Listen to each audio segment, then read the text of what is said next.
Hey everyone, I hope that you're doing well and I hope that you had a safe and enjoyable 4th of July weekend. I did with my family. It was nice to have a little bit of time together here at home. We've had a lot of time together at home, but a time where we've been able to just kind of spend it together and take a little bit of a break from all the other stuff that we've been doing. So hopefully you were able to have something like that as well. I was just able to finish all of the discussions for Unit 2, so please look for my feedback and scoring there. Let me know if you have any questions. One thing I did want to mention is make sure that you do either the discussion or the journal for each unit. Don't do both. You won't earn credit for both. It was a decision to do one or the other just to allow you to mix things up as you would like. Um, and so if you did both this time around, I will give you some feedback that way and so on. But make sure going forward that you choose one or the other. Just you don't have to do both, I guess is really all I want to say. Um, all right, this week we're getting into Unit 3, so we're going to be looking at the period from the Reconquest through the Mexican period, so the time that New Mexico was part of the Mexican nation. So we're going to think about some of the ongoing myths about Reconquest that continue to this day, and we'll think about why those continue, why that's the case. Also, we will be considering the ways that New Mexico formed part of Mexico and how that has had a lasting legacy for our state. So those are kind of the main themes that we'll be thinking about this week. The work will be what we did for Unit 2. You'll have the readings and videos. You'll do reading tweets and the timeline assignment. The tweets and timeline assignment, the ID step, are due on Thursday.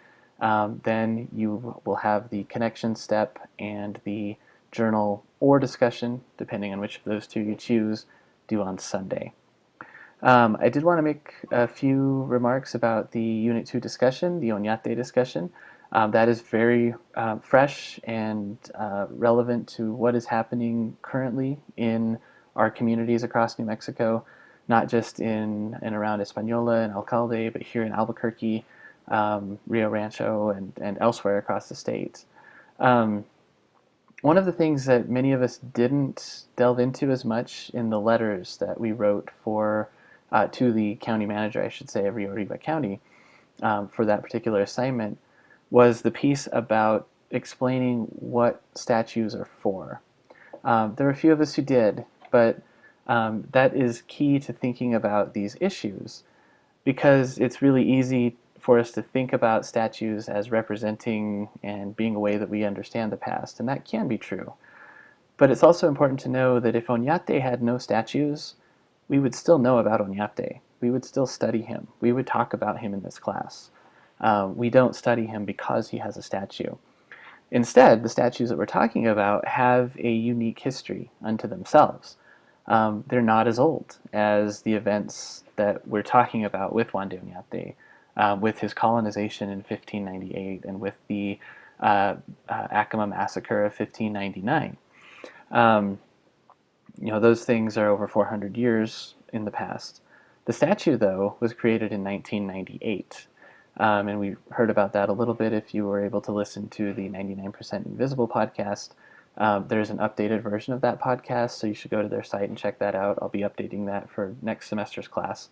It wasn't done in time for us this time around. But um, again, there is a notion of wanting to promote the Hispano Nuevo Mexicano side of our heritage and our history in New Mexico, and that's a very good and positive thing and should be done. Absolutely. The question with statues, though, is that they end up being erected to honor specific events or historical figures. And so they don't just preserve history, but they interpret it and they make value judgments about it, especially when they're of individuals and especially when the statues are placed with very little context to them. And that was something a lot of you talked about, that these statues, or the statue of Oñate, could maybe be there as long as we contextualized it, maybe added the Pueblo figures like the Taos News editorial suggested. And that is a possibility for sure. I'm not sure whether or not that would address all the controversies, though. Again, because we have to think about what we're doing when we put up a statue. We're honoring a certain figure and honoring who they are and what they did and saying those are the values that we have as a community. Since that's the case, that's one of the reasons to reevaluate who and what we memorialize in statues and why that is. And so these current controversies and struggles and even the violence that has erupted are part of this history. They are histories that we should study as well in and of themselves to see how and why these memories shape us as humans and shape us as communities. Um, so again, thank you for all of your thoughts. One thing that I would be interested in hearing, and I'll open a forum for this or a thread for this in the for fun discussion forum if you want, um, is who or which figures would you add to the statue or replace it with? So that's something we didn't talk about for the most part in a lot of detail in our proposals. If you decided that you wanted to keep the Oñate statue, add some context, what specific figures, people, events, images would you include and why? Or, if you wanted to remove the statue, if that was your proposal, what would you replace it with and why?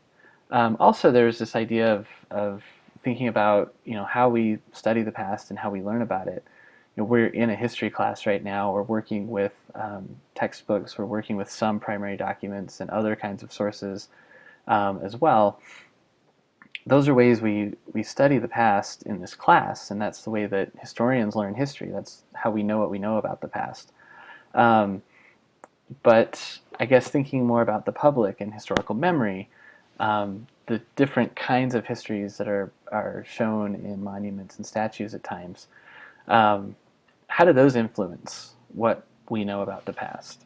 Again, you don't necessarily have to write about that, but that was just something that has been on my mind that I was thinking of too. So I hope you're doing well. I hope your week's off to a great start. Please let me know if you have questions about Unit 3. Oh, I forgot to also mention I will be providing feedback and scoring on your proposals for the final project probably tomorrow. By the end of tomorrow, that should all be done. So looking forward to reading through those and helping you along with that work. And hope you have a good evening.